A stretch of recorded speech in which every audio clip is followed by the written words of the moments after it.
और कितना वक्त लगेगा? खाना बन गया? तुम्हें भूख लगी है? बस अभी हो जाएगा, अभी। नहीं नहीं, मैं खाना नहीं मांग रही हूँ। खाना बनने के बाद गर्म पानी कर देना। मेरा आज नाखूनों को साफ करने का दिन है। अरे परसों ही तो तुमने अपने नाखून काटे थे ना, अभी फिर? मेरे सजने संवरने के बारे में तुम्हें कुछ बोलने की जरूरत नहीं है। तुम अपने काम से मतलब रखो, समझे? हाँ, वही तो कर रहा हूँ देवी जी। जाओ तुम जाके आराम करो, मैं इस काम से फ्री होते ही तुम्हारे लिए गर्म पानी बिठा देता हूँ। ठीक है, इसके बाद मेरे सारे कपड़े धो देना। तुम्हें तो पता ही है कि मैं एक दिन से ज्यादा कपड़े नहीं पहनती। हाँ हाँ ठीक है ठीक है। ऊपर वाले तुमने क्या सोचकर मेरी पत्नी को बनाया है? वो तो पूरा दिन अपना रूप सौंदर्य में ही लगी रहती है। मैं क्या खाता हूँ, क्या पीता हूँ, ये सब की तरफ तो उसका ध्यान ही नहीं रहता। ऊपर वाले मैं आपसे विनती करता हूँ, मेरी पत्नी को अच्छी बुद्धि दीजिए।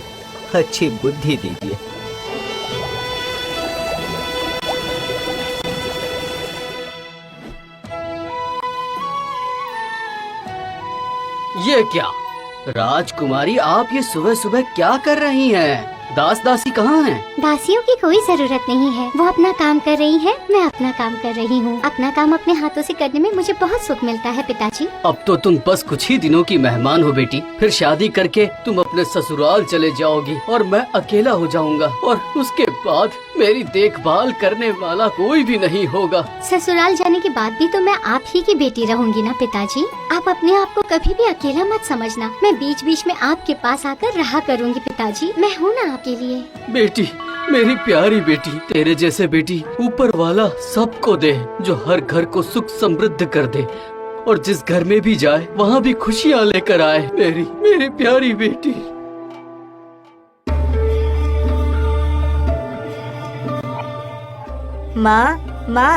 माँ क्यों चिल्ला रहे हो? क्या हो गया? माँ मुझे भूख लगी है माँ, मुझे थोड़ा खाना निकाल के दीजिए। वो सब मुझसे नहीं होगा, जाके अपने पिताजी को बोलो। पिताजी तो काम कर रहे हैं। ऐसा कौन सा महान काम कर रहे हैं वो? अरे आपके ही तो कपड़े धो रहे हैं। अच्छा, कपड़ा धोना बहुत बड़ा काम है, और नहाने के बाद बाल बनाना कोई बड़ा काम नहीं। नहाने के बाद अगर मैं बाल न बनाऊं तो मेरे बाल पूरे खराब हो जाएंगे और मैं चुड़ैलों जैसी दिखूंगी। अभी मुझे भूख लगी है माँ, मुझे खाना चाहिए।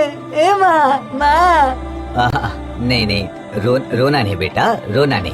आजा, मैं तुम्हें खाना देता हूँ। मैं देता हूँ ना बेटा, आजा, मैं देता हूँ। हाँ आजा। एक काम करो, इसके बाद मुझे भी खाना दे दो। अगर वक्त पर खाना नहीं खाया तो मेरी तबीयत खराब हो जाएगी और मेरी सुंदरता पर इसका असर पड़ेगा। तुम्हारे रूप सौंदर्य के कारण हमारे एक लौते बेटे को भी भूखा रहना पड़ता है। क्या कभी ऐसी कोई माँ होती है जो अपने ही बेटे को भूखा रखे? तुम भी तो काम कर सकती हो। देखो, घर के ये सारे काम मुझसे नहीं होने वाले, ये तुम्हें पहले से मालूम था। आपके सामने अगर मैं खाना बनाऊंगी तो मेरा बदन जलने लगेगा, और झाड़ू मारूंगी तो धूल मिट्टी मेरी नाक के अंदर से मेरे बदन में चली जाएगी और मेरे रूप रंग का सत्यानाश हो जाएगा।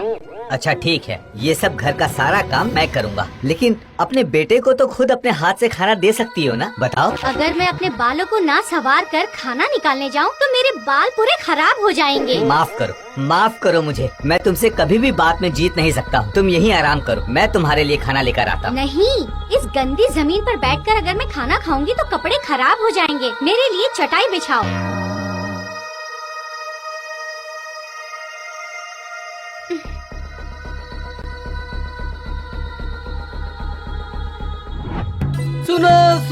सुनो, कल राजकुमारी के शुभ लग्न के मुहूर्त पर सभी ग्रामवासियों को राजसभा में भोजन के लिए आमंत्रित किया जाता है। सभी लोग अपने परिवार के साथ राजसभा में पधारें, भरपेट खाना मिलेगा, सब आ जाएं। छोटा बड़ा गरीब अमीर सभी को निमंत्रण है। सुनो।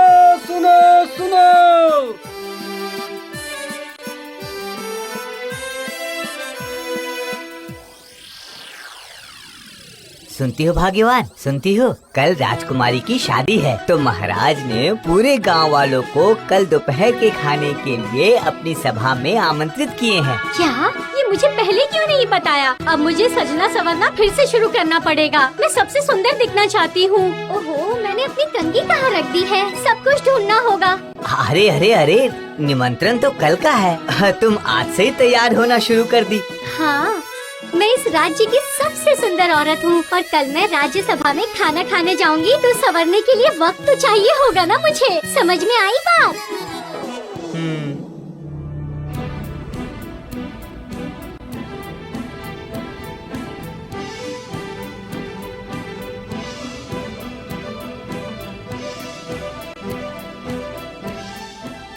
अरे अब तो रात हो गया भाग्यवान, और कितना समय लगेगा?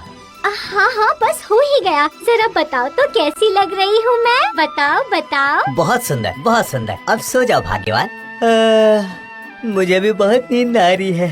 पता नहीं ऊपर वाले ने तुम्हें आंखें दी भी है या नहीं, तुम्हें मेरा इतना सुंदर रूप नहीं दिख रहा।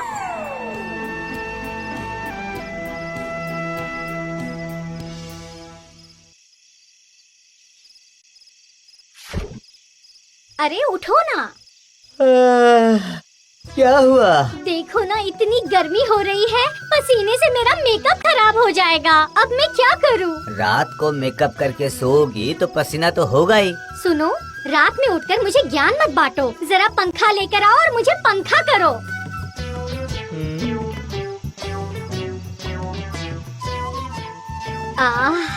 कितना अच्छा लग रहा है।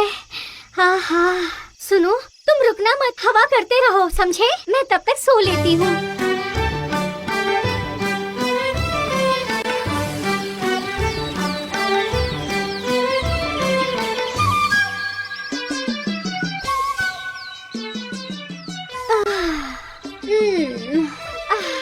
रात भर मुझे बहुत अच्छे से नींद आई है। अजी सुनते हो? उठ भी जाओ। पूरी रात नहीं सो पाया हूँ। पूरी रात मैं हवा करते करते मेरी नींद भी हवा हो गई। अब क्या बोलूँ मैं? अब जल्दी से नहा लो और अच्छे से साफ सुथरे कपड़े पहन लो। राज्यसभा में चलना है खाना खाने। तुम ऐसे गंदे कपड़ों में मत आना मेरे साथ। मैं भी जरा अच्छे से तैयार हो जाती हूँ। हाँ है नहीं? हाँ। अरे आओ भाग्यवान आओ, ज्यादा देर करोगी तो सब खाना खत्म हो जाएगा। ये देखो मैं आ गई। कैसी लग रही हूँ? अरे बाप रे, कितनी धूप और धूल है। मैं ऐसे में पैर रखूंगी तो मेरा पैर खराब हो जाएगा। नहीं, मैं ऐसे गंदे पैरों के साथ राज्यसभा में नहीं जाऊंगी। तुम्हें कुछ उपाय करना होगा। तो फिर उपाय? उपाय निकालना तुम्हारा काम है, मेरा नहीं।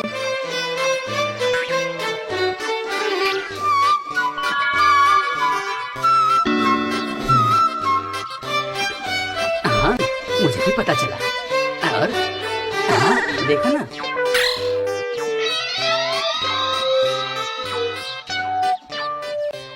देखो तो जरा कितना अहंकार है इसको अपनी सुंदरता पर। देखना देखना, ये रूप का जो अहंकार है ना, उससे उसका पूरा परिवार जल जाएगा। अपने रूप के अहंकार में आकर अपने पति और बच्चे को कितनी तकलीफ दे रही है। ये क्या जमाना आ गया है।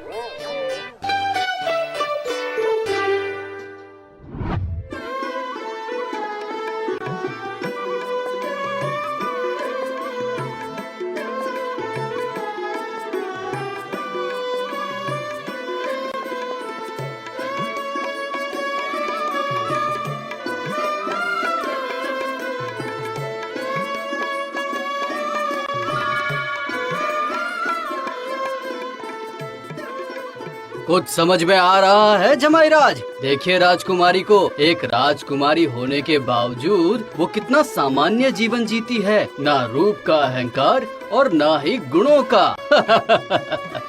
यही गुण तो राजकुमारी के प्रति मुझे आकर्षित किया महाराज। देखो देखो कैसे राजकुमारी अपने हाथों से इन लोगों को खाना खिला रही है। देखो, ध्यान से देखो।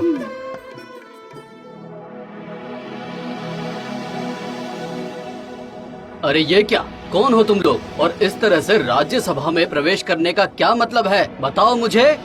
अरे आप महाराज, हम आपके सामान्य प्रजाजन हैं महाराज। बस निमंत्रण पाके खाना खाने आए हैं। आपके राज्य में बहुत धूल मिट्टी है महाराज। अगर मैं चलकर आती तुम धूल के कारण मेरी सुंदरता खराब हो जाती। आपके राज्य में सूर्य का तेज भी बहुत है महाराज, इसलिए मुझे इस तरह आना पड़ा। माफ कीजिएगा महाराज, दरअसल मेरी पत्नी अपनी रूप सौंदर्य पे मोहित है, इसलिए मुझे अपनी सुंदरता पर चर्चा करना सही बात है, लेकिन उसके लिए दूसरों को तकलीफ देना ये सही बात नहीं है। ये तुम बहुत गलत कर रही हो।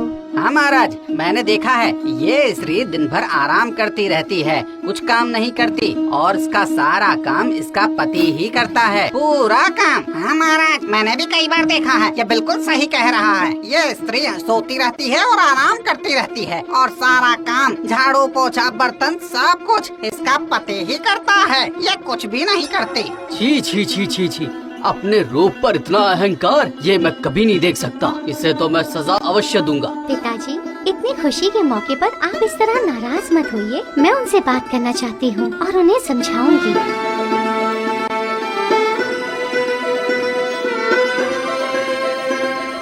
सुनो हे सुंदरी, मैं इस राज्य की राजकुमारी हूँ।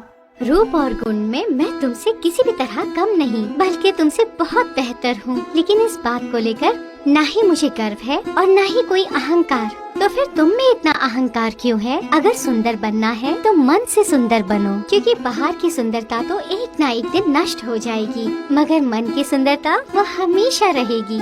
इसलिए अपने मन को सुंदर बनाओ, वो जिंदगी भर साथ रहेगी। मुझे माफ कर दीजिए राजकुमारी जी, अब मुझे हर बात समझ में आ गई है। मैं अपने रूप के अहंकार में अंधी हो गई थी। मैं बहुत शर्मिंदा हूँ। आपने मेरी आंखें खोल दी। मैं आपकी हमेशा आभारी रहूंगी राजकुमारी। मैंने अपने पति और बेटे को भी बहुत तकलीफें दी है, पर मुझे अब एहसास हो गया है। मुझे लगता था कि मुझ जैसी सुंदरी इस राज्य में है ही नहीं। मैंने अपने पति को भी अपना नौकर बना कर रखा, पर अब मुझे एहसास हो गया है और मैं अपने पति से दोबारा शादी करना चाहती हूँ आज ही, ताकि हम अपनी जिंदगी की नई शुरुआत कर सके। वाह वाह वाह वाह वाह, इस शुभ कार्य के लिए आज का दिन भी बहुत ही शुभ है। सभासदों, शंखनाद करो, ढोल बजाओ, नगाड़े बजाओ और हर्षोल्लास के साथ इनका ब्याह रचाओ।